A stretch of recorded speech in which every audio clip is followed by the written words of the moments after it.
औज़ुबिल्लाहि मिनश्शैतानिर्रजीम बिस्मिल्लाहिर्रहमानिर्रहीम अलम तरा कैफ़ फ़अल रब्बुका बिअस्हाबिल फ़ील अलम यजअल कैदहुम फ़ी तज़लील व अरसल अलैहिम तैरन अबाबिल तरमीहिम बिहिजारतिम मिन सिज्जील फ़जअलहुम कअस्फ़िम मअकूल। सदक़ल्लाहुल अज़ीम। लेक्चर नंबर 3 है आज हमारा, और आज हम डिस्कस करने जा रहे हैं ब्लूम टेक्सोनोमी को। अमेरिका के डॉक्टर बेंजामिन ब्लूम थे अमेरिका के डॉक्टर बेंजामिन ब्लूम थे। उन्होंने पहली मर्तबा एजुकेशनल ऑब्जेक्टिव्स को डिवाइड करने के ऊपर एक काम किया और एक हायरार्की, एक डिवीज़न, एक तकसीम दी। उस हायरार्की, उस डिवीज़न, उस तकसीम का नाम ब्लूम टेक्सोनोमी है। ब्लूम उसका नाम है, बेंजामिन ब्लूम, ये हज़रत हैं बेंजामिन ब्लूम। तो बेंजामिन ब्लूम ने कौन सी टेक्सोनोमी दी? Bloom taxonomy. कहाँ के रहने वाले थे? अमेरिका के रहने वाले थे। कब दी? 1956 में दी। कब दी? 1956 में। अब यहाँ पे दो चीज़ों को समझना चाहिए आपको। एक टेक्सोनोमी क्या होती है, दूसरा हायरार्की क्या होती है। चीज़ों को सिमिलैरिटी, मुशाबियत और डिफरेंसेस, मुख्तलिफ एस्पेक्ट की बुनियाद पर जब हम तकसीम करते हैं ना, इसको टेक्सोनोमी कहा जाता है। डिवीज़न ऑफ थिंग्स, ये क्या कहलाती है? On the basis of similarity and differences, ये कहलाती है टेक्सोनोमी। तो इसने ऑब्जेक्टिव्स को डिवाइड किया मुख्तलिफ कैटेगरीज़ में, तो ये तो हो गया टेक्सोनोमी। ठीक है, नाम इसका ब्लूम है, तो ब्लूम टेक्सोनोमी बेसिकली ऑब्जेक्टिव्स की तकसीम का एक मॉडल है, हायरार्किकल मॉडल है। हायरार्की किसको कहते हैं? जो चीज़ ऊपर से नीचे एक सीक्वेंस में जा रही हो, ठीक है, हायर से लोअर ऑर्डर की तरफ, और उसमें हायर ऑर्डर पे ऊपर टॉप पे, मतलब जैसे देखें ना, एक वज़ीर आज़म है, उसके नीचे इतने सारे वज़रा हैं, उनके नीचे उनके जो जिस डिपार्टमेंट के वो वज़ीर हैं उनके सेक्रेटरी हैं, और उनके नीचे और अमला और अमला और अमला और अमला, ऐसे डिवीज़न, इसको हायरार्की कहा जाता है। बहरहाल डॉक्टर बेंजामिन ब्लूम ने क्या किया? ब्लूम टेक्सोनोमी दी, जो कि 3 हायरार्किकल मॉडल पे मुश्तमिल है। सबसे पहले तो सिर्फ इसका पहला एरिया इसने दिया था बेंजामिन ब्लूम ने, ठीक है, ये बाकी बाद में ऐड हुए हैं दो।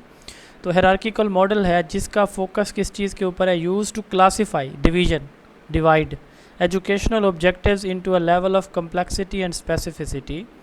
ठीक है, जिसमें ऑब्जेक्टिव्स को एक कम्प्लेक्स और स्पेसिफिक लेवल में डिवाइड किया जाता है। इन मोड्स को या मॉडल्स को, हायरार्किकल मॉडल्स को डोमेन हम कहते हैं। ये 3 है, cognitive, affective and psychomotor domain. Bloom taxonomy किसने दी? बेंजामिन ब्लूम ने। कब दी? 1956 में। ब्लूम कहाँ के रहने वाले थे? अमेरिका के रहने वाले थे। तो 3 डोमेन दिए, head, heart, hand. Cognitive domain, cognition का मतलब क्या होता है? लफ्ज़ी मतलब, शाबाश, कोई बता सकता है? कॉग्निशन किसको कहते हैं जी? माइंड जो माइंड से रिलेटेड हो। माइंड से चीज आई थिंक सो उसको बोलते हैं आई हाँ जी, थिंक इंटेलेक्चुअल थिंकिंग वगैरह से। जी। और कोई और बताना चाहे सादा लफ्ज़ों में? हेड हेड जी, हेड। हाँ, हेड भी कह रिलेटेड सकते। टू थिंकिंग से हेड्स। रिलेटेड है। बिल्कुल सही, थिंकिंग से सबने रिलेटेड सही बताया। मेंटल थिंकिंग है, हेड है, इंटेलेक्ट है, ठीक है, मेंटल एबिलिटीज़ हैं, ये सारी यानी जहनी चीज़ें जितनी भी हैं ना, हमारे माइंड से लिंक्ड हैं, उनको कॉग्निशन कहा जाता है, रिलेटेड टू हेड। ठीक है। अच्छा, कॉग्निटिव डोमेन सबसे पहले किसने दिया? बेंजामिन ब्लूम ने दिया। कब दिया? 1956 में दिया। इसमें उसने कितने लेवल बनाए? जो ऑब्जेक्टिव्स के 6 लेवल बनाए। वो कौन कौन से हैं? Knowledge, comprehension, application, analysis, synthesis and evaluation. ये कीवर्ड याद रखें, कासी, KCAASC, कासी। ठीक है, ये वो मॉडल है ब्लूम टेक्सोनोमी का। ये देखें, नॉलेज, ठीक है, सबसे पहले सबसे लोएस्ट लेवल पे नॉलेज है, फिर कंप्रीहेंशन, फिर एप्लीकेशन, फिर एनालिसिस, फिर सिंथेसिस और फिर इवेलुएशन। सबसे नीचे नॉलेज है और सबसे ऊपर क्या है? इवेलुएशन मौजूद है। तो कासी के नाम से आप इसको याद कर सकते हैं, KCAASE, कासी। अच्छा, दूसरा जो है ना वो है अफेक्टिव डोमेन। अफेक्टिव डोमेन जो है ना वो रिलेट करता है एटीट्यूड से, वैल्यूज से, फीलिंग से। Attitude, values and feeling, emotions. Emotions. हाँ, आपकी इमोशन से, आपकी फीलिंग से, आपके एटीट्यूड से, आपके वैल्यू से, आपके जज्बात से। ठीक है। अब एटीट्यूड क्या होता है? एक एक वर्ड होता है बिहेवियर, एक होता है एटीट्यूड। इन दोनों में डिफरेंस है। मेरे बारे में जो आप सोचते हैं ना, ये आपका एटीट्यूड है। लफ्ज़ी मतलब तो इसका यही होता है, लेकिन आम तौर पर हम एटीट्यूड ये लेते हैं, किसी के मूड को लेते हैं कि उसका मूड अच्छा है तो हम कहते हैं उसका एटीट्यूड अच्छा था, बुरा है तो हम कहते हैं एटीट्यूड बुरा था। लेकिन लिटरल जो इसकी मीनिंग होती है ना एटीट्यूड के, वो ये हैं कि मेरी किसी के बारे में अच्छी राय या बुरी राय जो मेरे जहन के अंदर अभी बाहर नहीं निकली, और उस राय की बुनियाद पर जो मेरे एक्शंस होते हैं ना, वो मेरा बिहेवियर होता है। यानी जिसको हम लोग उर्फ़ आम में एटीट्यूड कहते हैं कि जी वो उसका एटीट्यूड देखा था, बेसिकली एटीट्यूड थिंकिंग को कहते हैं। उस एटीट्यूड के नतीजे में जो एक्शन है उसको बिहेवियर कहते हैं। ठीक है, यानी मिसाल के तौर पर आप मेरे बारे में अच्छा नहीं समझते तो मुझे गालियाँ देंगे, लड़ने लग जाएंगे। तो ये हमारी फीलिंग से, थिंकिंग से, अफेक्शन से, हमारी अफेक्टिव किसको कहते हैं, लव, मोहब्बत, प्यार। ठीक है, तो ये उससे है। तो एटीट्यूड वैल्यूज़ फीलिंग से रिलेटेड है, रिलेटेड टू हर्ट। ये सारी चीज़ें दिल से होती हैं ना। ये किसने दिया? 8 साल के बाद, 1956 में 8 ऐड करें 1964, तो ये दिया किसने? डेविड क्रैथहोल। ये बैठे हैं डेविड क्रैथहोल। कब दिया? 1964 में। 56 में 8 ऐड करेंगे 64 हो जाएगा। इसके 5 लेवल हैं: अटेंडिंग या receiving, responding, valuing, organising and characterisation. तो आप इसको कीवर्ड अर्वोक से याद कर सकते हैं, अर्वोक। ठीक है, इसके एग्जैक्टली 8 साल बाद 64 में 8 ऐड करें तो 72 हो जाएगा। तो साइकोमोटर डोमेन दिया सिम्पसन, एलिजाबेथ सिम्पसन, ये एक लेडी थी, इसने 1972 में दिया साइको एंड मोटर। साइको किसको कहते हैं? रूह को। मोटर एक्शन को, वर्क को, काम को, मूवमेंट को। तो हमारी जो बॉडी मूवमेंट है या फिज़िकल मूवमेंट है या प्रैक्टिकल स्किल्स हैं, इनको साइकोमोटर कहा जाता है। हैंड से ये रिलेट करता है। 1972 में दिया, सिम्पसन ने दिया। रट लगा लें इसको, ये इसमें से आई थिंक ये ब्लूम टेक्सोनोमी वाला, ये इसमें से 5 नंबर के क्वेश्चन आने आपके, 4 से 5 नंबर के। It has 7 level: perception, number 2 set, number 3 guided response, number 4 mechanism, number 5 complex overt response, number 6 adoption and number 7 origination. सग मकाओ, PSG, इसको पी साकिन कर लें, साइलेंट कर लें, सग मकाओ के नाम से आप इसको कीवर्ड से याद कर सकते हैं। तो ये स्लाइड है, इस स्लाइड सर? से, ये जो स्लाइड नज़र आ रही है ना, इस स्लाइड से मुझे गालिब घुमाने के 2 नंबर का सवाल आएगा आपका इंशाल्लाह ताला। जी पूछें। सर ये जो ब्लूम टेक्सोनॉमी है उसी में ये अफेक्टिव डोमेन, साइकोमोटर और कोग्निटिव डोमेन फॉल करती है। यस, ब्लूम लेकिन ब्लूम टेक्सोनॉमी तो बेंजामिन ब्लूम ने दी थी ना, तो फिर इसमें अफेक्टिव में किसी और का नाम आ रहा है, साइकोमोटर में किसी और का नाम आ रहा है, ये चीज कंफ्यूज कर रही है। तो ठीक है, ठीक है, मैं समझ गया हूँ आपका। आप ये पूछ रही हैं कि ठीक है, ठीक, ओके, टेक्सोनॉमी में ये चीजें जी ओके, मैं समझ गया हूँ। सवाल आपके पेपर में पूछा जाता है, who presented the Bloom taxonomy. बगैर सोचे बेंजामिन ब्लूम टिक कर देना है। ठीक है, बगैर सोचे बेंजामिन ब्लूम टिक कर दें, बगैर सोचे बेंजामिन ब्लूम का जवाब दे दें जो भी पूछता है। इन केस वो पूछता है कि ब्लूम टेक्सोनॉमी में अफेक्टिव डोमेन किसने ऐड किया, देन क्या नाम होगा? जी, डेविड क्रैथहोल। डेविड क्रैथहोल। फिर आपसे पूछा जाए कि साइकोमोटर डोमेन किसने ऐड किया, तो फिर सिम्पसन। तो इसका मतलब ये हुआ कि ये इसके अंदर ऐड की हुई हैं। ठीक है, दी उसने है, उसके अंदर एडिशन की है कुछ मजीद अफेक्टिव और साइकोमोटर डोमेन की। क्लियर ये बात? यानी बेसिकली प्रेजेंट जो है वो बेंजामिन ब्लूम ने ही इफेक्टिव और साइकोमोटर भी प्रेजेंट की थी। नहीं भाई, उसमें एडिशन भाई उसने तो कॉग्निटिव डोमेन तक बात ख़त्म कर दी ना, यहाँ तक इसकी बात ब्लूम की यहाँ ख़त्म हो गई। तो ये उसके बाद में आने वाले लोगों ने इसमें इजाफा किया है, उसी थ्योरी के अंदर, उसी टेक्सोनॉमी के अंदर इजाफा किया हुआ है। नोट कर लिया ये बात? ये जो 2 चीज़ें हैं ना जी, ये उसने नहीं दी हैं, ब्लूम ने नहीं दी हैं, ये बाकी दोनों ने ऐड की हैं, उसी क्लासिफिकेशन के अंदर मज़ीद इजाफा कर दिया। ठीक है, सही। लेकिन अगर इसको कलेक्टिवली देखें तो बेंजामिन ब्लूम ही इसका आएगा, ब्लूम टेक्सोनॉमी। हाँ, अगर जनरल पूछा जाता है तो देन आप बेंजामिन ब्लूम कहेंगे।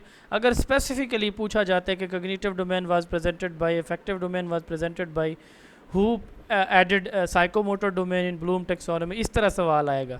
ठीक है, ठीक, थैंक यू सर। अच्छा आगे चलते हैं जी। आप देखें इसको ना थोड़ा सा समझना है आपने, ये इनके लेवल्स को समझना है, समझेंगे तो बात की समझ आएगी, नहीं समझेंगे तो नहीं आएगी। इसको थोड़ा सा तवज्जो के साथ, ध्यान के साथ आपने समझना है। लोएस्ट लेवल कौन सा है कॉग्निटिव डोमेन का? शाबाश, जल्दी जल्दी मेरे साथ बोलते रहेंगे जी। नॉलेज, हाईएस्ट कौन सा है? हाईएस्ट कौन सा है? इवेलुएशन है हाईएस्ट। ठीक है, अब हमने जाना है, स्टार्ट करना है नॉलेज से और जाना है इवेलुएशन पे। माइक ऑफ कर दिया करें। अब देखें कि बात ये है कि आपने कोई भी चीज़ है ना याद करनी है, तो सबसे पहले हम क्या है कि उसको रटल लगाने की कोशिश करते हैं, रिमेंबर करते हैं, फिर हम उसके मीनिंग्स को समझते हैं। अच्छा, इसका यूज़ कहाँ कहाँ पे हम इसको ये समझते हैं, इसकी कौन कौन सी आगे टाइप्स हैं हम ये समझते हैं। ठीक है, अच्छा उसको मज़ीद जो है ना हम इसके बारे में कितना कुछ लिख सकते हैं ये सीखते हैं, और जो हमने लिखा है वो ठीक लिखा है या गलत लिखा है हम ये भी जज करते हैं। ये बेसिकली लेवल हैं कॉग्निटिव डोमेन के। क्लियर? मैं एक मिसाल दे रहा हूँ, बहुत सिंपल सी मिसाल है। एक बंदा है, बच्चा है, कोई वर्कर है, एक वर्कशॉप पे उसने ट्रेनिंग ली है, ट्रेनिंग के लिए वो पहुंचा है। ठीक है, तो उसका जो है ना वो जो उस्ताद है, मैकेनिक है, वहाँ पे मिस्त्री है, वो उस अपने नए वर्कर को बताता है, डिफरेंट टूल्स के नाम याद करवाता है, डिफरेंट टूल्स के नाम याद करवाता है कि ये फ़लाँ टूल है, ये फ़लाँ टूल है, ये फ़लाँ टूल है, ये फ़लाँ टूल है। अच्छा, अब उसने जो है ना उन टूल्स को याद कर लिया। अच्छा, नाम के बाद उसने उसका फंक्शन भी बताया कि इसका फंक्शन क्या है, मकसद ये कहाँ पे आपने किस वक्त इसको यूज़ कर सकते हैं। ठीक है, नाम बताया, फिर फंक्शन बताया, काम बताया, कब और कैसे इस्तेमाल करना है, तीसरे लेवल पे नंबर पे जाके ये बता दिया। अब एक गाड़ी आती है जी, उसको कोई टायर ख़राब है, वो कहता है जी इसके टायर खोलो, तो वो बच्चा जिसने पहले उस टूल के नाम याद किए, फिर ये समझा कि इसका फंक्शन क्या है, अब तीसरे नंबर पे वो क्या करेगा, अप्लाई करेगा अपने उस नॉलेज को। वो जाएगा, वो टूल उठाएगा, फिर यहाँ तक बात ख़त्म नहीं होती, फिर उसके बाद अगले नंबर पे आता है एनालिसिस। एनालिसिस में किसी भी चीज़ की हम ब्रेक डाउन करते हैं, तो अब वो गाड़ी के टायर को, इंजन को खोलेगा उन्हीं टूल्स के साथ। अब एनालिसिस भी हो गई, उसको पार्ट्स में डिवाइड भी कर दिया, फिर क्या करेगा, सिंथेसाइज, उसको ठीक करेगा, जोड़ेगा, दोबारा से सही करके जोड़ लिया, ये हो गया सिंथेसिस, पांचवा लेवल। आखिर ये होता है इवेलुएशन, तो इसमें वो जज करेगा, वो एक ट्राई लेगा कि जो इंजन, जो टायर मैंने सेट किया ये ठीक हो गया या नहीं हुआ, ये इवेलुएशन होती है। यहाँ पे एजुकेशनल ऑब्जेक्टिव में मकसद ये होता है कि हम बच्चों को ना चीज़ों को अगर सिर्फ रट्टा लगवा रहे हैं, सिर्फ रट्टा, उनको मतलब ही नहीं पता। ठीक है, मिसाल के तौर पर आप फोटोसिंथेसिस की डेफिनेशन बच्चों को याद करवा रहे हैं, सिर्फ रट्टा लगा रहे हैं वो, तो ये क्या कहलाएगी, नॉलेज। अब देखें कुरान मजीद है ना, आपने उसको अरबी में याद किया हुआ है, आपके पास सिर्फ कुरान मजीद का नॉलेज है। ठीक है, आपके पास क्या है, नॉलेज है सिर्फ। अच्छा, कुरान मजीद के अरबी तर्जमे को भी आप जानते हैं, आपने कुरान मजीद याद किया हुआ है, ठीक है, उसका अरबी तर्जमा भी आपको आता है, उर्दू में तर्जमा भी आता है, ये होती है कंप्रीहेंशन। अच्छा, एप्लीकेशन, आपसे कोई पूछता है कि आप नमाज के लिए ना जो कुरान मजीद की कोई आयत बताएं, अब वो जो आपने याद भी की हुई है, मतलब भी पता है, अब आप वो यहाँ पे सुना देते हैं, ये होती है एप्लीकेशन। जो आपने याद किया हुआ है उसको जहाँ पे ज़रूरत पड़े उस नॉलेज को आप अप्लाई करते हैं। ठीक है, इसके बाद आता है सिंथेसिस। अब एनालिसिस। अब एनालिसिस से क्या मुराद है, एक कुरान मजीद की आयत है तो उसके एक एक पार्ट को आप समझ रहे हैं, एक सूरत है तो उसके मुख्तलिफ हिस्सों को, मुख्तलिफ वर्सेस को, आयात को आप समझने की कोशिश कर रहे हैं, तो इसको कहते हैं एनालिसिस। ठीक है, कि इस आयत का यहाँ पे क्या मतलब है, इस आयत का क्या मतलब है, इस आयत का क्या ये एनालिसिस है। सिंथेसिस, तो उस पूरी कुरान मजीद की वो जो आपने एक सूरा पढ़ी है, एक वर्स पढ़ी है, तो या 5-7 आपने जो है वो आयात पढ़ी, उनका खुलासा क्या है वो आप ख़ुद से बनाते हैं। ठीक है, कि अल्लाह ताला यहाँ पे क्या कहना, ये सिंथेसिस कहलाएगी। एवेलुएशन, ये जजमेंट होती है किसी चीज़ की, हम कहते हैं कि कोई चीज़ कितनी इफ़ेक्टिव रही है या नहीं रही। तो मैं वापस चलता हूँ, ये मैंने 2-3 मुख्तलिफ एग्जाम्पल से इनके इंट्रोडक्शन आपको दिया है कि इनका मतलब क्या होता है। अब देखिए, सबसे पहले नॉलेज, मैंने कहा कि कुरान मजीद बच्चे ने ज़बानी याद कर ली है, या मिस्त्री ने टूल्स के नाम दे दिए। ये क्या है? नॉलेज है। एबिलिटी टू रिकॉल और remember previously learned material. Remembering involve retrieving, recognising and recalling relevant knowledge from the long term memory. जब आप पेपर में बैठे होते हैं ना, तो आपसे जब आपने जिस चीज़ को रटा लगाया होता है तो उसी को आप याद करके लिखते हैं। बेसिकली कॉग्निटिव डोमेन का मकसद क्या है कि जब आप पेपर दे रहे होते हैं ना, तो उस वक्त आप सिर्फ अगर नॉलेज लेवल का क्वेश्चन आपसे पूछा जो आपने रटा लगा आप लिख लेते हैं, रिकॉल कर लेते हैं। एबिलिटी टू रिकॉल और रिमेंबर प्रीवियसली लर्नड मटेरियल। उस उस्ताद ने जो उसको बात याद करवाई थी, ये फ़लाँ टूल, ये फ़लाँ टूल, ये फ़लाँ टूल, अब वो याद कर रहा है क्योंकि गाड़ी पहुंची हुई है उसकी वर्कशॉप पे। Remembering involve retrieving, recognising and recalling relevant knowledge from the long term memory. It is the most basic level of cognition and involves memorisation of facts. मैंने बताया कि कुरान मजीद को हम मेमोराइज करते हैं, कॉन्सेप्ट्स एंड आंसर्स। अब इसके लिए सवाल किस तरह का होगा? नेम, मिसाल के what is the name of capital of Pakistan. अब ये रट्टे वाला सवाल है, ठीक है। डिफाइन, फोटोसिंथेसिस, ठीक है। Describe, relate, tell, find. ये सवाल के अंदर ये वाले की वर्ड होंगे, या एक्टिव वर्ब्स होंगे, एक्शन वर्ब्स होंगे, ठीक है। नेम, डिफाइन, डिस्क्राइब, तो फिर ये क्या होगा? नॉलेज लेवल का क्वेश्चन होता है। ये लोएस्ट लेवल है, इधर देख लें। अब है कम्प्रीहेंशन के, उसको कुरान मजीद की वर्सेस के साथ उसका तर्जुमा भी आता है, या उस्ताद ने जो फंक्शन बताया था ना उसको वो भी पता है कि इसका फंक्शन क्या होता है। Ability to understand the meaning of the material, उसका मतलब भी पता है कि इस टूल का क्या मतलब है, ठीक है, क्या फंक्शन है। Understanding Intel grasping the meaning of the information. Comprehension कहते हैं किसी भी चीज़ के मतलब को, मफहूम को, मीनिंग को समझना और उसको इंटरप्रेट करना, एक्सप्लेन करना, समराइज़ करना। इसके लिए एक्टिव वर्ब्स यूज़ होते हैं, डिस्कस, आउटलाइन, प्रेडिक्ट, एक्सप्लेन। तो जैसे एक्सप्लेन, सोरल इक्लिप्स, डिस्कस, आउटलाइन और प्रेडिक्ट, एक्सप्लेन, ये वाले जो है ना वो यूज़ होते हैं।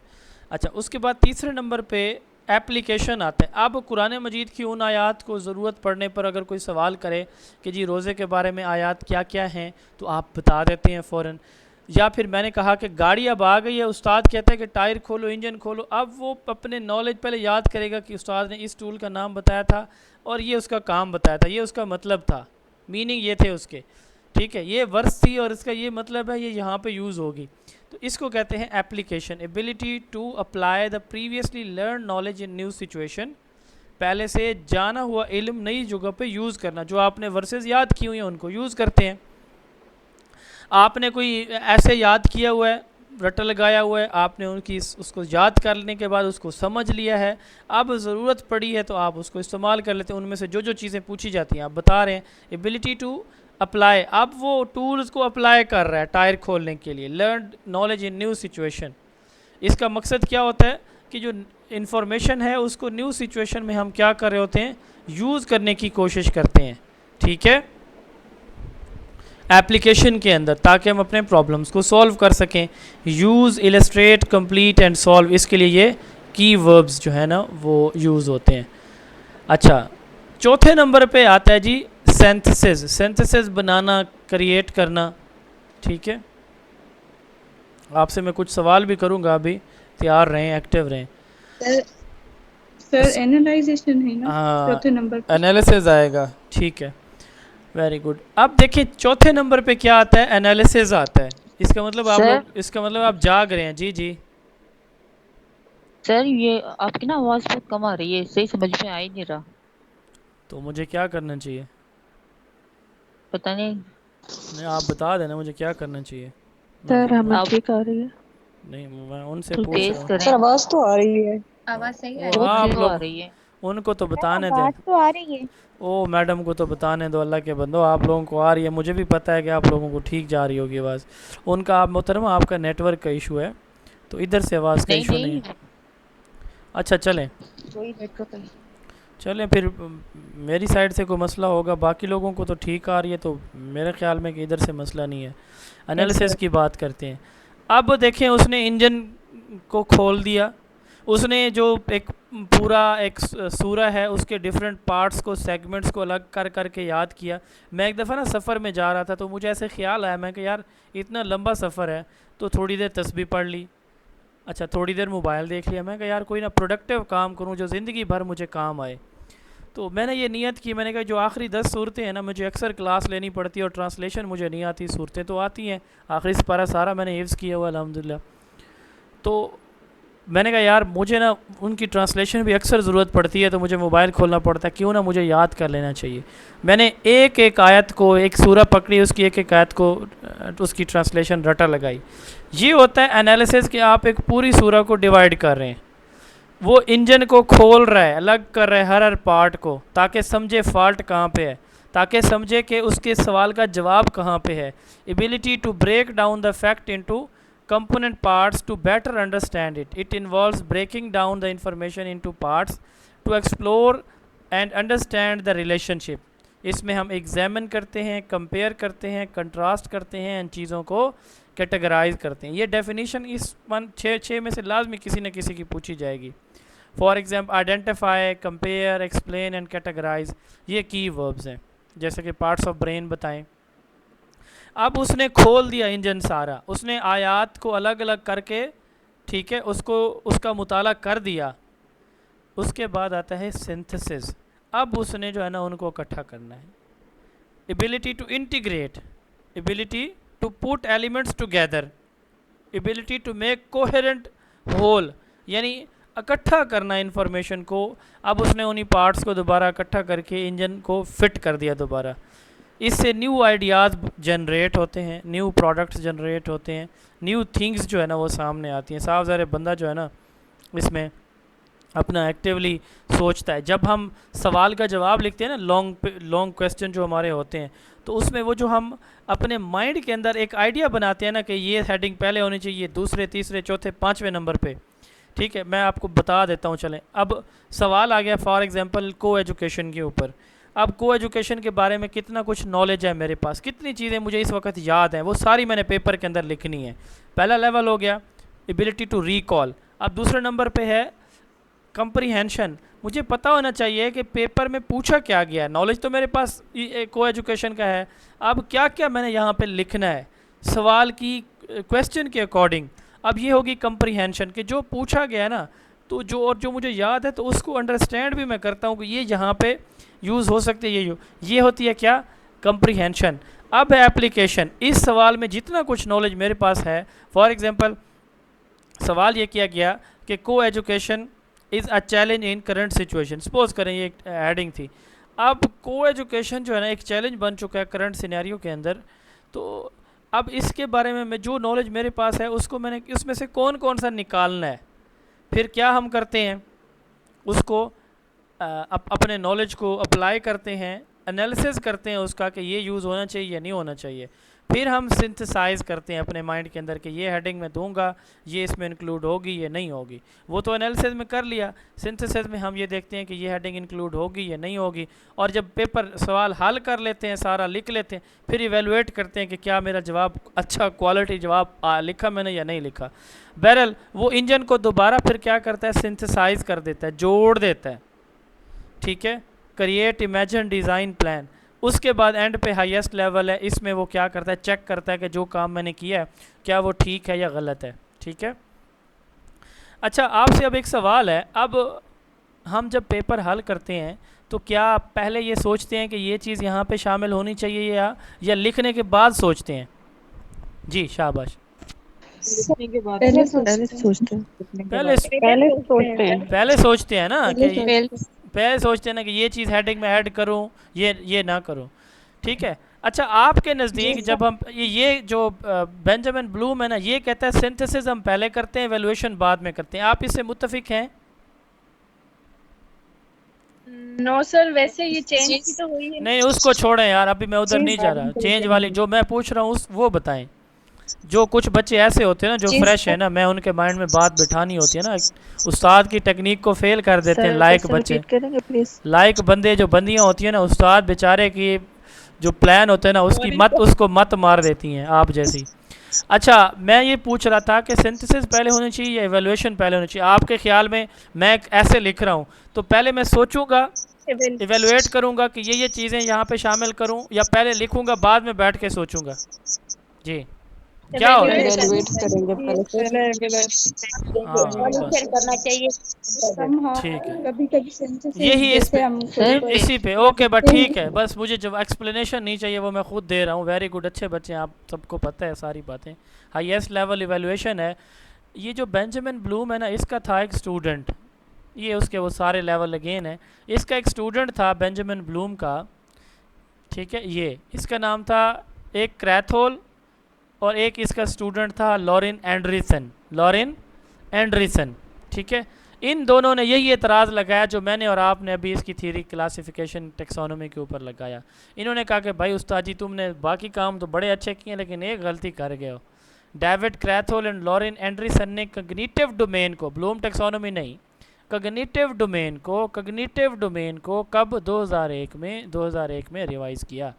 एक अपना आर्टिकल था a taxonomy for teaching learning and assessment, इसके अंदर इन्होंने वही जो लेवल वही रखे, नाम चेंज किए, ठीक है। नाउन फॉर्म में थे नॉलेज, तो इन्होंने वर्ब फॉर्म, ठीक है, एक्शन की फॉर्म में वो ले आए, ठीक है। अब जैसे हमने कहा नॉलेज कर क्या कहता है, remembering something, comprehension, understanding something, application, apply, analysis, analyse, और एक काम जो भी हमने इतराज़ लगाया इन्होंने भी किया वही वाला। इन्होंने क्या किया कि इवेलुएशन को 5वें नंबर पे ले आए और सिंथेसिस को क्रिएट का नाम दे के 6ठे नंबर पे ले गए, बाकी चीज़ें वही है, ठीक है जी। तो रिवाइज़ हुआ कब, 2001 के अंदर। अच्छा, ये सवाल एक दफ़ा पीपीएससी ने पूछा था और आई थिंक सो पीपीएससी में पूछा गया था कि लॉट्स और हॉट्स ये क्या होते हैं। Lot stand for lower order thinking skills. अब ये जो कॉग्निशन है ना, क्या ये थिंकिंग है या नहीं है, पहले तो ये बताएं। जी सर है। Cognitive domain, yes it is thinking, ठीक है। अच्छा, अब अगर फ़र्ज़ करें कि मैं आपसे सवाल ये करूं कि नॉलेज जो है ना वो कौन से डोमेन से रिलेटेड है, क्या कहेंगे आप? कॉग्निटिव डोमेन से। हाँ, ठीक है। अच्छा, lot stands for lower order thinking skills. ये जो पहले 3 इसके लेवल है ना, नॉलेज, कंप्रीहेंशन और एप्लीकेशन, इन तीनों को कहा जाता है लॉट्स, ठीक है, लोअर ऑर्डर थिंकिंग स्किल। और अगले जो 3 है ना, एनालिसिस, सिंथेसिस एंड इवेल्युएशन, इनको कहा जाता है HOTS, higher order thinking skills, higher order thinking skills, ठीक है सर जी। सर अगर ब्लूम टैक्सोनॉमी का पूछा जाए तो हमने वो फर्स्ट वाले ऑर्डर लिखते हैं या रिवाइज्ड वाले लिखते हैं हाँ, ऑर्डर? मैं बताता हूँ। अब अगर सवाल, ये बात अभी मैंने करनी है, दोबारा मैं आ गया हूँ, एक स्लाइड स्किप हुई थी तो वो डिस्कस कर रहा था। अच्छा, अब सवाल आपसे है, आपने सोच के जवाब देना, जिसने जल्दबाजी की तो उसका माइक मैं म्यूट करूँगा। अब सवाल ये है, विच is the highest level of Bloom taxonomy. सवाल को गौर से सुनिएगा, मैं एक ही दफ़ा पढ़ूँगा, अब इसके बाद रिपीट नहीं होगा। Which is the highest level of Bloom, mike off please.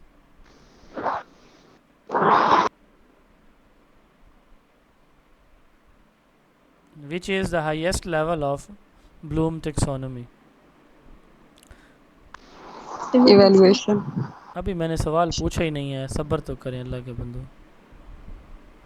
ये चीज़ वो मैं माइक वाला देखना चाह रहा था कि कौन है मोहतरमा, फिर उन्होंने मेहरबानी की है मेरे ऊपर के ऑफ़ कर दिया, वरना आज मेरा प्रोग्राम था अच्छा खासा उनके लिए ना, सौगात पेश करनी थी उनको। बहरहाल अच्छा किया उन्होंने कि मेरे देखने से पहले माइक म्यूट हो गया।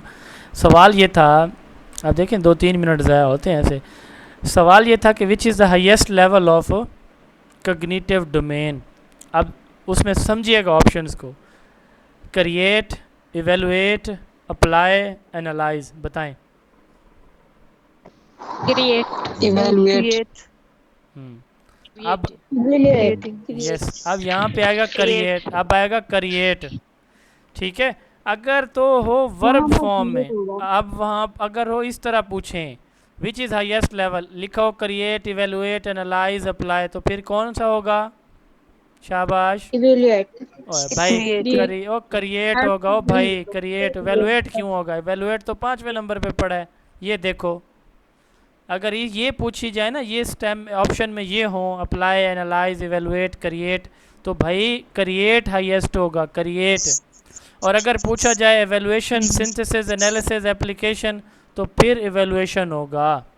ये सवाल, ये पॉइंट क्लियर हुआ है सबको? Yes sir.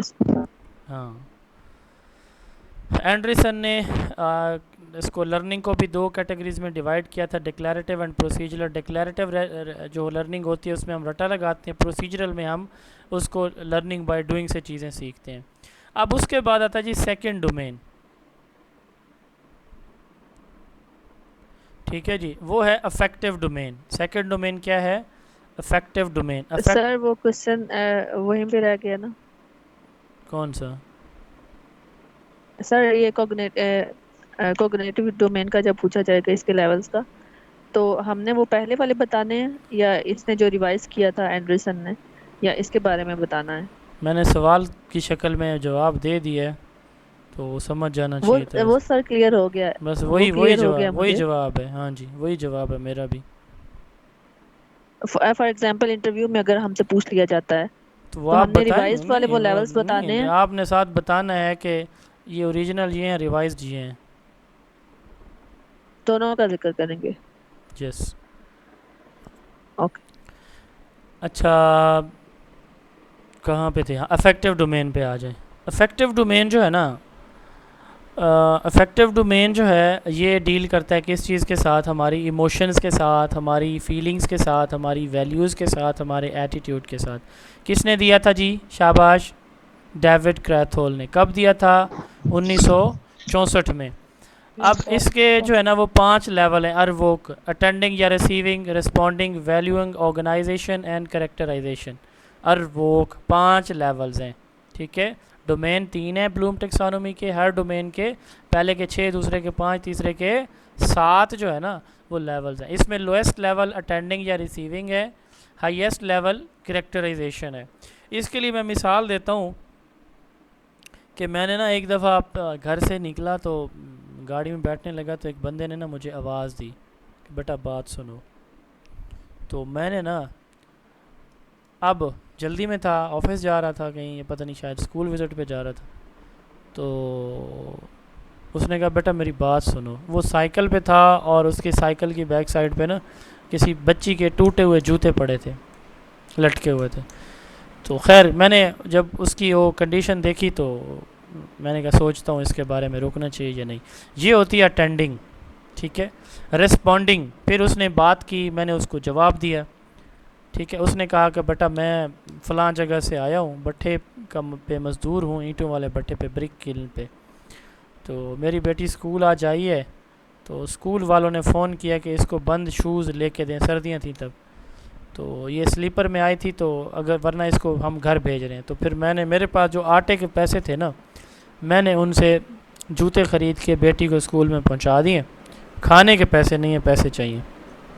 अब ये मैं अपना एक प्रैक्टिकल एक्सपीरियंस बता रहा हूँ समझाने के लिए सिर्फ। अटेंडिंग, उसने जब मुझे बुलाया ना, सलाम किया, अब मैं उसको जवाब दूँ या ना दूँ, मैं विलिंग हूँ उसको जवाब देने के लिए या नहीं हूँ। तो सबसे पहले है विलिंगनेस। अटेंडिंग या रिसीविंग क्या है? लोएस्ट लेवल है। किसी भी अच्छी फीलिंग वाली, एटीट्यूड वाली, वैल्यूज़ वाली, गुड या बैड मैनर्स वाली, इमोशंस वाली किसी भी बात को सुनने के लिए तैयार होना या ना होना अटेंडिंग या रिसीविंग कहलाता है। Willingness to receive the information और attend the program, awareness, willingness to hear and openness to new experiences. ये जो एक्टिव वर्ब्स है ना, पहले जो है ना आपका कॉग्निटिव डोमेन, उसके तो लाजमी याद करने हैं। इसके करें तो अच्छी बात है, ना करें तो खैर है। ये जो टेस्ट वाले हैं, इंटरव्यू वालों की ज़रूरत नहीं। आज कुछ बच्चे इंटरव्यू के भी यहाँ मौजूद होंगे। अच्छा, दूसरे नंबर पे आता है रिस्पॉन्डिंग। अब मैंने उसको सवाल का, सलाम का जवाब दिया, वालेकुम अस्सलाम, कहाँ से आए हैं और कौन से स्कूल में बच्ची पढ़ रही है। ये मैं उसको willing response, active participation of the learner. मैं उस सिचुएशन में ख़ुद को क्या है कि उसके सवालों का जवाब देने के लिए जवाब दे रहा हूँ मैं, और उससे भी सवाल कर रहा हूँ। जब कोई आपसे सवाल कर रहा है तो इसका मतलब ये होता है कि वो रिस्पॉन्स दे रहा है आपको, ठीक है, आपकी बात का जवाब दे रहा है। तो willing response, active participation of the learners. तीसरे नंबर पे है वैल्यूइंग। अब उसकी बात को मैं कितनी वैल्यू या वर्थ देता हूँ या नहीं देता, ये वैल्यूइंग कहलाता है, ठीक है। Ability to see the worth और value of something and express it, acceptance of attitudes, values, recognizing the worth of. अब उसकी मसला क्या था कि पैसे नहीं थे, उसने आटा लेना था, तो मैं इस बात को कितनी वैल्यू दे रहा हूँ, किसी भी चीज़ को वैल्यू देना और उसको एक्सप्रेस करना। हाँ वाकई मसला है आपका चाचा जी, या नहीं है, अच्छा जी आप तो मतलब आदी हैं, आप तो हैबिचुअल हैं, ये तो आपका प्रोफेशन है, जो भी बात थी, खैर वो जो मैंने उसको वैल्यू दी, वर्थ दी, ये यानी किसी भी चीज़ को आप अहमियत कितनी देते हैं, वैल्यूइंग कहलाता है। चौथे नंबर पे आता है जी ऑर्गेनाइजेशन। अब देखें उसकी बात बड़ी वैलिड थी और कंडीशन भी लग रही थी कि वो वाकई ज़रूरतमंद है। तो अब मैं क्या कर रहा हूँ, सपोज़ करें कि उस वक़्त मेरे पास जो पैसे हैं, सपोज़ करें एक 1000 रुपीज़ है। अब मैंने अपना ऑफिस भी जाना है, कोई मतलब ये है कि ऑफिस का भी वहाँ पे कोई ज़रूरत है पैसे, मुझे इस बंदे को भी ज़रूरत है, मेरे पास वही हैं। Ability to organise values and arrange them in appropriate order and prioritise value over another to create unique value system. अब मैंने प्रायोरिटाइज करना है कि मेरी ज़रूरत है मैं या इसकी है, मैं ऑर्गेनाइज़ कर रहा हूँ ना, वो भी एक वैल्यू है कि मैं ऑफिस जाना है टाइम पे और मुझे वहाँ पे गेस्ट आ सकते हैं, तो मेरे पास कुछ पैसे होने चाहिए, या मैं ख़ुद किसी काम के सिलसिले में जा रहा हूँ, कोई चीज़ परचेज़ करने जा रहा हूँ, मेरे पास उतने ही पैसे हैं जितनी चीज़ मैंने लेनी है। अब देखें कि एबिलिटी टू ऑर्गेनाइज वैल्यू, ठीक है, और अरेंज करना उनको और प्रायोरिटाइज करना, तो इसको कहते हैं ऑर्गेनाइजेशन। ठीक है, अब जो है फ़र्ज़ करें कि मैं उसकी बात को वर्थ दे देता हूँ और मैं कहता हूँ चाचा जान चलें 500 आप रख लें, 500 मैं रख लेता हूँ, या 1000 ही आप ले लें, या मैं नहीं दे सकता, मेरी तो अपनी बहुत मजबूरी है, कोई भी, कि मैं किस चीज़ को प्रेफरेंस दे रहा हूँ, अपनी ज़रूरत को या उसकी ज़रूरत को, किसको वर्थ दे रहा हूँ। तो ये क्या कहलाती है, ऑर्गेनाइजेशन। देन है करेक्टराइजेशन, हाईएस्ट लेवल है। अब इसके बाद मैं ये देखता हूँ कि यार ज़रूरतमंद जो होते हैं ना, तो उन बेचारे मुझे तो अल्लाह ने आसाइश दी हुई है, तो क्या मुझे दूसरों की हेल्प नहीं करनी चाहिए? अगर मैं इस चीज़ को कि यार जहाँ पे भी कोई ज़रूरतमंद होगा ना, आइंदा मैं उसको सवाल करने से पहले जो है ना वो उसको सपोर्ट कर दूँगा, हेल्प कर दूँगा। ठीक है, अगर मैं बग़ैर सोचे समझे, बग़ैर हिसाब किताब किए अगर किसी को डोनेट करूँगा, तो अल्लाह कल को मुझे भी बग़ैर हिसाब किताब के देंगे, वरना वो भी गिन गिन के देना शुरू कर दे तो मैं किधर जाऊँ। इसको कहते हैं करेक्टराइजेशन। किसी अच्छी चीज़ को आप अपने बिहेवियर का परमानेंट पार्ट बना लेते हो ना, ये करेक्टराइजेशन कहलाती है। ठीक है, हाईएस्ट लेवल है। तो ये होता है हमारा क्या, अफेक्टिव डोमेन। ये क्या कहलाता है, ये वैल्यूज़, फीलिंग या एटीट्यूड से रिलेटेड है। अब हम क्लासरूम की अगर बात करें तो क्या बच्चा किसी स्टोरी को सुनना चाहता है, जो मॉरल स्टोरी है कोई, ठीक है, क्लास के अंदर वो सुनना चाहता है, अटेंडिंग, विलिंग है मैं सुनाऊँ स्टोरी, यस विलिंग है। रिस्पॉन्डिंग, वो एक्टिवली उसको सुन रहा है, टीचर से सवाल जवाब भी कर रहा है, ये रिस्पॉन्डिंग होगा। वैल्यूइंग, उसमें जो बात बताई जा रही है, जो कहानी सुनाई जा रही है, ठीक है, तो किसी गरीब लकड़हारे की स्टोरी सुनाई जा रही है, सच बोलने की शेख अब्दुल कादिर जिलानी रहमतुल्लाह अलैह की स्टोरी सुनाई जा रही है, कोई भी एनीवन, तो उसको कितनी वैल्यू दे रहा है वो बच्चा, यानी वो सच बोलने को कितनी अहमियत समझता है, कितना अहम काम समझता है। फिर है ऑर्गेनाइजेशन के, वो पहले अगर कहीं कहीं पे कभी कभी झूठ छूट बोल लेता था स्कूल लेट आने पे वगैरह, अब वो क्या सोचता है कि अब आइंदा मैं झूठ बोलूँ, झूठ मैंने तो नहीं बोलना, ये है ऑर्गेनाइजेशन। ठीक है, कि इस काम के लिए मैंने झूठ आइंदा नहीं बोलूँगा। अब वो प्रेफरेंस दे रहा है एक चीज़ को दूसरी चीज़ के ऊपर, झूठ के ऊपर सच को। ठीक है, तो करेक्टराइजेशन वो कहेगा कि मैं आइंदा किसी भी काम के अंदर झूठ नहीं बोलूँगा, तो वो एक मोरल स्टोरी से उसका जो है वो, ये इफेक्टिव डोमेन है। ये वो वाहिद डोमेन है जो हमारे एजुकेशन सिस्टम में इवेलुएट नहीं किया जा रहा। हमारे यहाँ सबसे ज़्यादा कॉग्निटिव डोमेन किया जा रहा है, और किसी हद तक फिर हमारे यहाँ जो है वो साइकोमोटर डोमेन किया जाता है। आपको पता है जो पेपर आपके होते हैं वो सारे कॉग्निटिव डोमेन से होते हैं, और जो प्रैक्टिकल आपके पेपर होते हैं ना, प्रैक्टिकल एग्ज़ाम होते हैं जिन जिन सब्जेक्ट्स के, वो साइकोमोटर होते हैं। अफेक्टिव दरमियान में कहीं पे भी नहीं है। एलिजाबेथ सिम्पसन ने जो है ना वो 8-8 साल का फ़र्क है, ये मैंने आपको बताया हुआ है, ये याद रखना है आपने। 2 क्वेश्चन है कॉग्निटिव डोमेन से आई थी टीचिंग लाइसेंस वाली टेस्ट में। हाँ जी जी आते हैं, क्योंकि आपको पता है कि हमारे यहाँ सबसे ज़्यादा इस पेपर में भी सबसे ज़्यादा सवाल कॉग्निटिव डोमेन से आएंगे, इसलिए उस पर सबसे ज़्यादा टाइम लगाया मैंने। ठीक है, तो इसमें भी उसमें से उस पोर्शन में सबसे ज़्यादा, क्योंकि हमारे यहाँ आपको पता है कि प्रैक्टिकल एग्ज़ाम ना होने के बराबर है, थ्योरेटिकल एग्ज़ाम है, तो इसलिए हम उस पर फोकस्ड हैं। अच्छा, साइकोमोटर डोमेन एलिजाबेथ सिम्पसन ने दिया।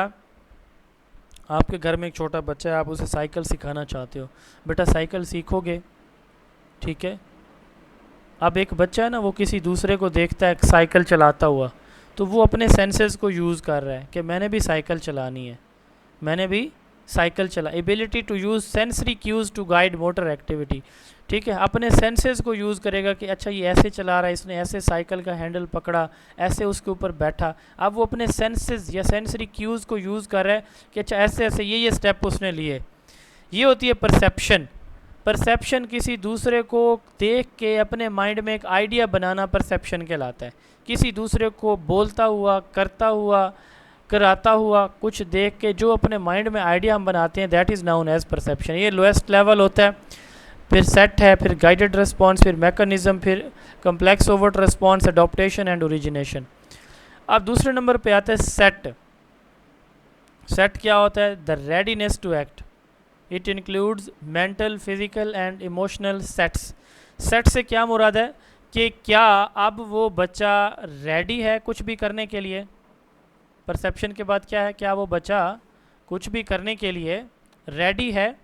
मिसाल के तौर पर साइकिलिंग उसने देखी तो उस्ताद या वालिद या भाई या अम्मी उससे कहती है कि आपको साइकिल सिखाऊं, ही और शी रिप्लाइज यस, मुझे सिखाएं। रेडीनेस टू एक्ट हो गया, ठीक है, वो वाकई वो सीखना चाहता है, तो मेंटली, फिजिकली, इमोशनली वो तैयार है। तीसरे नंबर पे आता है गाइडेड रिस्पॉन्स। साइकिल पकड़ी, ऊपर बिठाया, दोनों हाथों से अम्मी ने साइकिल पकड़ी हुई है, बच्चे को बिठाया, चलो जी चलाओ जी चलाओ जी। गाइडेड रिस्पॉन्स, पैडल ऐसे मूव करो, हैंडल को ऐसे पकड़ो, ठीक है। उसको रोटी बनाता देखो कैसे बना रही है, उसको बिरयानी बनाता देखो कैसे बना रही है, आप बना लोगी। पहला नंबर परसेप्शन है, दूसरा नंबर सेट है। गाइडेड रिस्पॉन्स, अच्छा पहले ये करो, फिर ये करो, फिर ये करो, फिर है मैकेनिज़्म, ठीक है। अब मैकेनिज़्म में क्या है कि जो आपने गाइडेड रिस्पॉन्स में, जैसे आपको अम्मी ने बताया कि ये बिरयानी ऐसे ऐसे बनानी है, ये डिश ऐसे ऐसे बनानी है, या अम्मी ने जैसे जैसे बताया कि साइकिल को ऐसे ऐसे मूव करना है, उनको आप अपनी हैबिट्स बना लेते हैं। यानी वो आपको इतनी याद हो जाती हैं कि आपको जो है ना वो किसी की गाइडलाइन की ज़रूरत नहीं होती, ठीक है। वो चीज़ें आपकी, वो एक्शंस आपकी हैबिट्स बन जाती हैं, ठीक है। ये इंटरमीडिएट स्टेज है। इसके बाद बंदा प्रोफिशेंट बन जाता है बहुत आला लेवल पे। अच्छा, कम्प्लेक्स ओवर्ट रिस्पॉन्स। अब वो चीज़ें जो आपने सीखी, साइकिल चलाना या कोई डिश बनाना, वो आप इतनी एक्सपर्टली कर लेते हैं, इतनी एक्सपर्टली कर लेते हैं कि इसमें आपको कोई हेजिटेशन नहीं होती। आप बिल्कुल एक जैसे आइडियल सिचुएशन में कोई बंदा करता है ना, आप वैसे कर लेते हैं, ठीक है।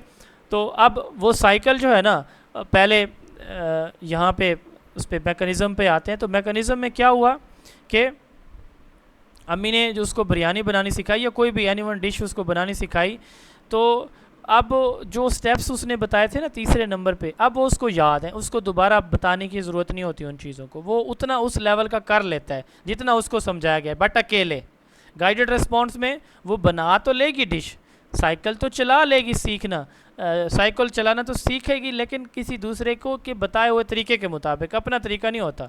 इसमें भी मैकेनिज़्म में अपना तरीका नहीं होगा, अपना तरीका होगा, लेकिन बिल्कुल वैसे जैसे किसी ने उसको समझाया है।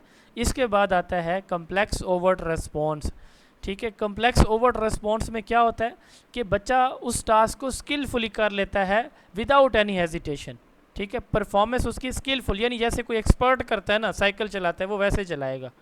कोई एक्सपर्ट जो है ना बिरयानी या डिश बनाएगा कोई भी, तो वो वैसे बना लेगी। ये कम्प्लेक्स ओवर्ट रिस्पॉन्स है। उसके बाद है अडॉप्टेशन। अब उसकी शादी हो जाती है, घर में तो इतना मसला नहीं होता, वहाँ पे सिचुएशन थोड़ी सी डिफरेंट है। फ्रेंड्स के साथ चले जाते हैं कहीं पे, किसी फ्रेंड के घर, किसी रिलेटिव के घर उसको बनानी पड़ती है, सिचुएशन वेरी कर गई है। साइकिल वो घर के अंदर चला रहा था, अब उसको अम्मी ने कहा कि सब्ज़ी ले आओ, साइकिल पे चले जाओ, अब बाहर गली में जा रहा है वो, ठीक है। तो वही स्किल उसने किसी लार्जर लेवल पर अप्लाई करनी है, लेकिन डिफरेंट सिचुएशन के अंदर, ठीक है। तो इसको कहते हैं अडॉप्टेशन, यानी वो हर तरह की सिचुएशन में अपने आप को अडॉप्ट कर लेता है, वो टास्क जो उसने सीखा है वो कर लेगा, अडॉप्टेशन कहलाता है, ठीक है जी। तो उसके बाद एंड पे आता है ओरिजिनेशन। ये ऐसी बिरयानी बनाएगी, ऐसी डिश बनाएगी जो उसकी अम्मी ने भी नहीं बनाई होगी, न्यू पैटर्न, उसमें कोई नई जिद्दत पैदा कर देना, ऐसा टीचिंग मेथड टीचर लाएगा जो किसी और के पास नहीं होगा। ये वन व्हीलिंग इसने स्टार्ट कर दी अब, जो उसकी अम्मी ने उसको सिखाई नहीं थी। तो ये ओरिजिनेशन कहलाती है, जो आइडिया, जो चीज़ें नहीं बताई गई वो भी उसने करना सीख ली, ओरिजिनेशन, ठीक हो गया जी। तो ये हमारे जो है वो कॉग्निटिव, अफेक्टिव और साइकोमोटर डोमेन, 3 हमारे डोमेन है। हमारे यहाँ कॉग्निटिव और साइकोमोटर यूज़ किए जाते हैं असेसमेंट में, लेकिन अफेक्टिव डोमेन को असेस नहीं किया जाता। ठीक है, कॉग्निटिव डोमेन डील करता है अंडरस्टैंडिंग से, जबकि साइकोमोटर परफॉर्मेंस से।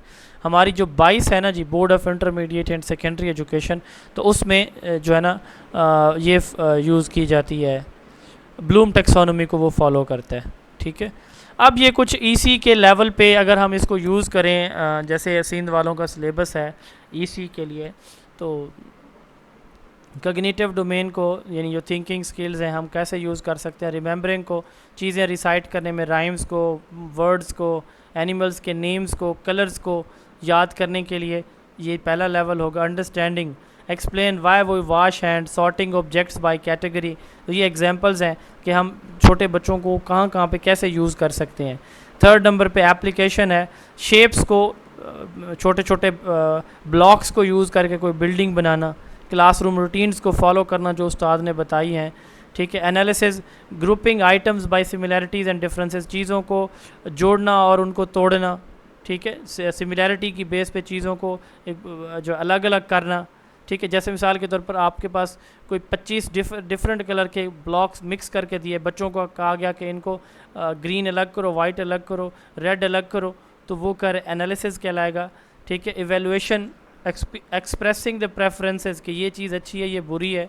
क्रिएशन, अब वो बच्चा खुद अपने हाथ से कोई ड्राइंग, पेंटिंग, कोई राइटिंग, कोई चीज़ बना रहा है, तो कोई खुद से स्टोरी उसने घड़ के सुना दी है, ये क्रिएशन कहलाता है। अफेक्टिव डोमेन में देखें कि अफेक्टिव डोमेन में अगर हम बात करें तो इसमें सोशल इमोशनल डेवलपमेंट होती है बच्चे की, तो इसमें रिसीविंग, कोई स्टोरी सुनना, उस पर अटेंशन देना, रिस्पॉन्डिंग, तो उसमें डिस्कशन में किसी स्टोरी पे किसी डिस्कशन में इन्वॉल्व होना, वैल्यूइंग, से थैंक यू, किसी फ्रेंड ने हेल्प की तो उसको थैंक यू बोलना, स्टोरी सुनाई तो उसका शुक्रिया अदा करना। Organising, choosing kindness over aggression, तो गुस्सा आता है, आज उसने देखा कि उसको जो है ना रहमदिली की कहानी सुनाएगी तो उसने काइंडनेस को, रहमदिली को गुस्से के ऊपर जो है ना वो प्रेफरेंस दी। करेक्टराइजेशन, अब उसने जो है ना काइंडनेस को अपने बिहेवियर का परमानेंट पार्ट बना लिया। तो ये इफेक्टिव डोमेन की कुछ एग्जांपल है। इस तरह साइकोमोटर डोमेन है, तो इसमें सबसे पहले परसेप्शन है, नोटिस करना कि मुख्तलिफ जो कलर हैं या मुख्तलिफ जो साउंड्स हैं या कोई भी टास्क टीचर कैसे कर रहा है ये नोटिस करना। सेट, उस टास्क को करने के लिए तैयार होना। गाइडेड रिस्पॉन्स, टीचर जैसे बता रहा है वैसे करते रहना। ठीक है, मिसाल के डांस है, जंपिंग है। अच्छा, मैकेनिज़्म, तो इसमें किसी भी काम करने का जो तरीका है उसको फ्लुएंसी के साथ सीख लेना। किसी भी मिसाल के तौर पर टीचर ने जो है ना पौधों की काट छांट या कार्ड्स की जो काट छांट है, तो उसके लिए टीचर ने क्या किया है, बच्चों को कोई सिखाया है कि आपने जो है वो इससे बटरफ्लाई कैसे बनानी है। तो मकसद बात करने का ये है कि जैसे उस्ताद ने कोई काम करना सिखाया उसको बच्चा विदाउट हेजिटेशन अब कर रहा है। इवन उसने कोई चार्ट बनाना सिखाया है, उसने कोई कार्ड बनाने सिखाए हैं, उसने कोई शेप्स बनानी सिखाई हैं। कम्प्लेक्स रिस्पॉन्स, तो इससे मुराद ये है कि वो मिलते जुलते टास्क खुद कर लेगा बग़ैर किसी उसके हेजिटेशन के। जैसे शूज़ को खुद बांधना शुरू कर देगा, उसको सिखाया गया लेकिन वो अकेला बांध लेगा।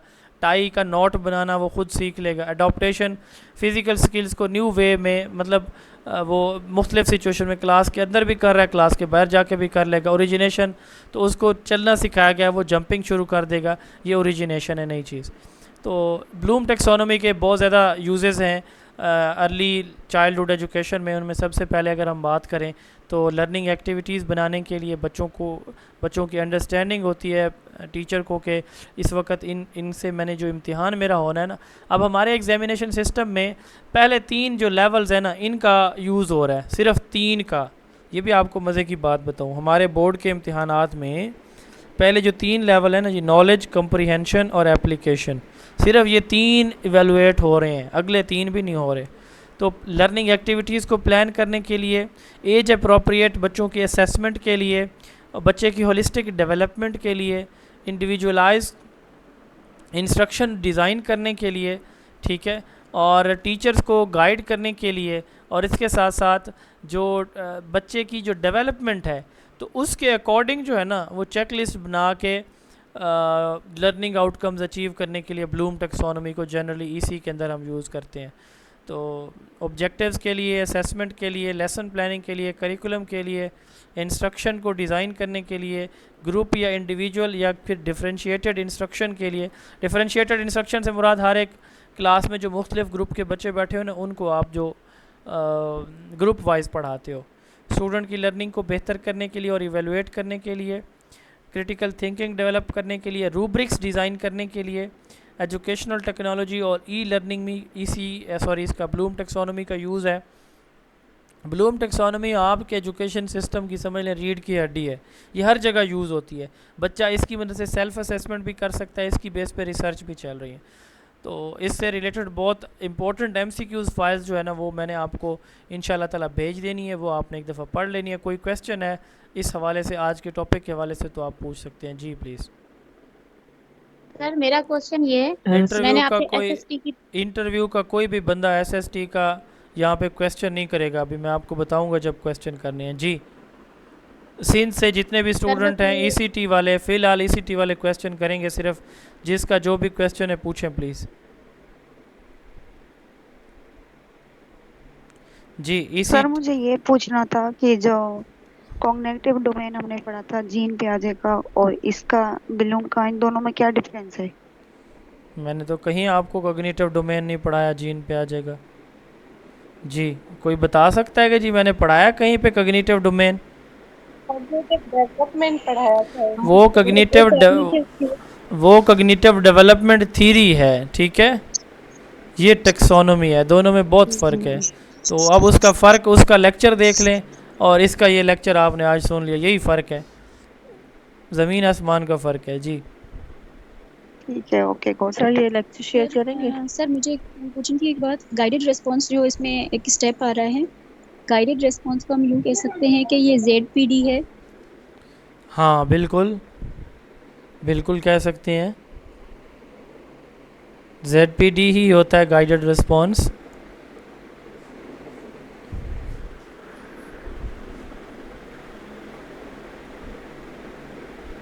और मैकेनिज्म को हम इमिटेशन कह सकते हैं कि किसी चीज़ को पहले कॉपी करके सीखना, उसके बाद